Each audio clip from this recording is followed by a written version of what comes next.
Hi, I'm Miss Walters, the Attendance Compliance Officer at Castlemont High School. And in lieu of Veterans Day, I just wanted to thank all of our servicemen who serve our country and who make it safe for us here.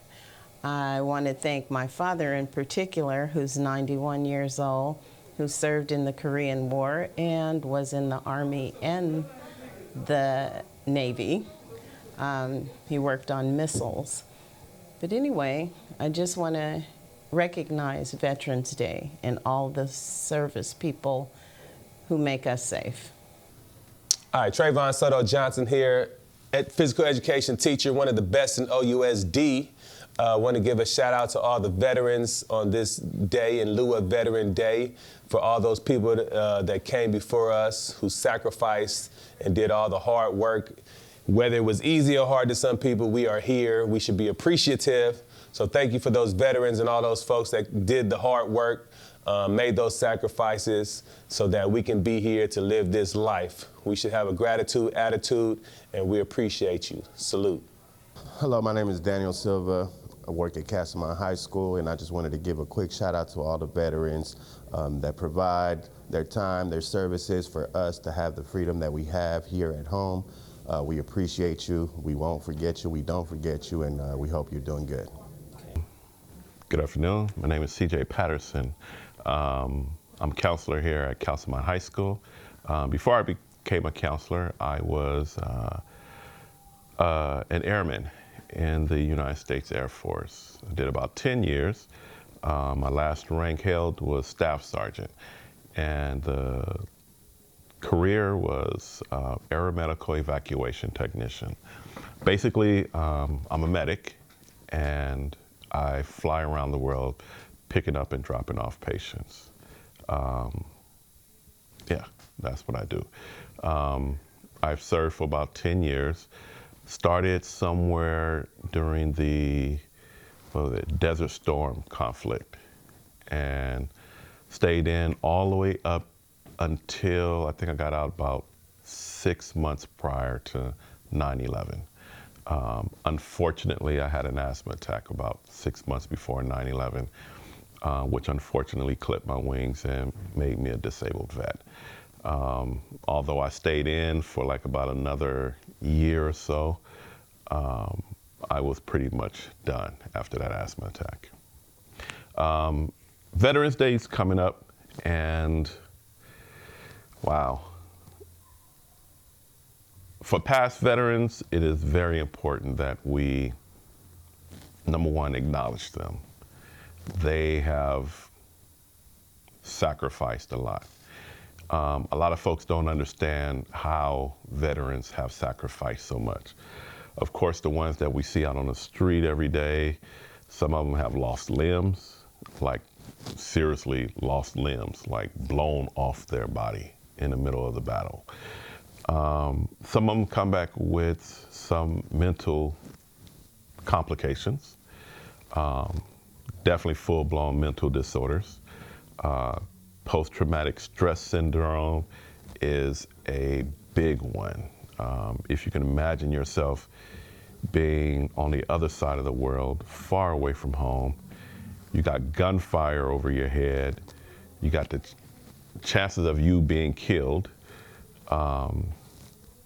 seeing your comrade or seeing members of your unit killed is a regular thing to them. Like some of these gentlemen and women have like witnessed death every day. People they know, people they don't know. So if you take all of that in over years, because like Korean War, the Vietnam War, those conflicts lasted for years. You experience that, and yeah, you got some serious issues. Then when you come back home, a lot of folks don't even recognize you. A lot of folks won't even, and when I say recognize, not only see your face and not know who you are, but won't even recognize the fact that you did a lot for folks. And I think back in the Vietnam War, there was a draft. like you had no choice but to go or face jail time. And there are plenty of examples of folks who were ridiculed behind not going. So it's like you were damned if you do, damned if you don't. Yeah, but we owe them people a lot. We owe those folks. Seeing them out on the street is not cool. There's plenty of opportunity for the government to step up and do right by them. And I hopefully one day they will. I can see little small baby steps in the government's attempt, raising the percentage of the disability, the money, raising the percentage. In that note, more programs, more mental health programs, definitely the VA hospitals, but you know, there are not many of them out there, and they're overpopulated, if you will. There's a lot of people going in and out of these places, and they need to pay more attention to these facilities. And then let's face it, for some of these Vietnam vets, trust is a very, very big thing. They're just not willing to just walk into a hospital and start talking. There needs to be some serious outreach when it comes to them.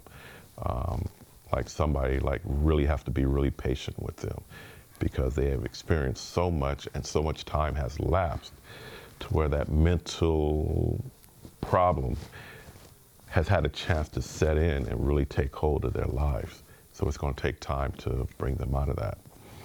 As for veterans present, I guess, yeah, I am a veteran.